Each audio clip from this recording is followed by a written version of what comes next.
सबसे पहले हमारा ऑडियो वीडियो आप तक पहुंचे तो गुप्ता म्यूजिक स्टूडियो को सब्सक्राइब करें और घंटी को दबाना न भूलें। बोली बोली शेरा वाली मैया की Maithili star Gupta music studio Kasma Marar.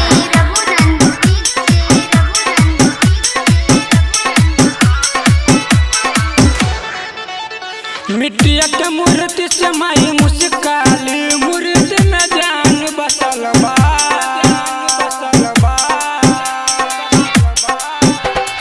मिट्टिया के मूर्ति से माई मुस्काली मूर्ति में जान बसल बा।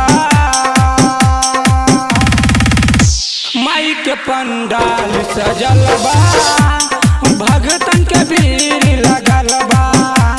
माई के पंडाल सजल बा, भगतन के भीड़ लगल बा।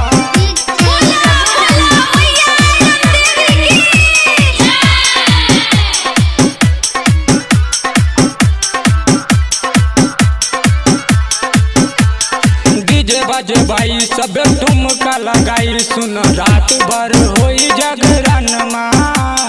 केहू कहीं जाए नहीं सुना ए भाई खाइल बाजी माई के भजन माँ।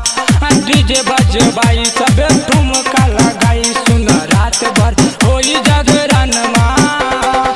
केहू कहीं जाए नहीं सुना ए भाई खाइल बाजी माई के भजन माँ।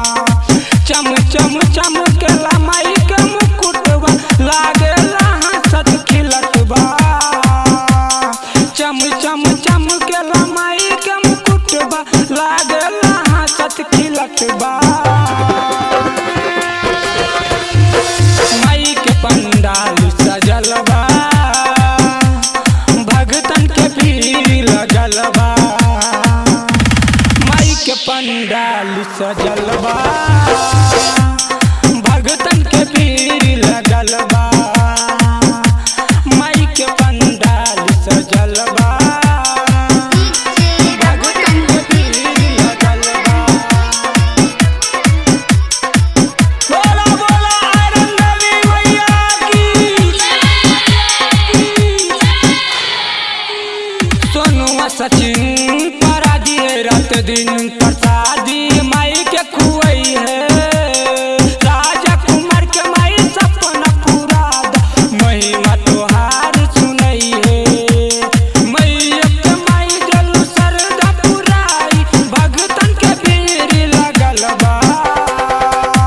माई के पंडाल सजल बा, भगतन के भीड़ लगल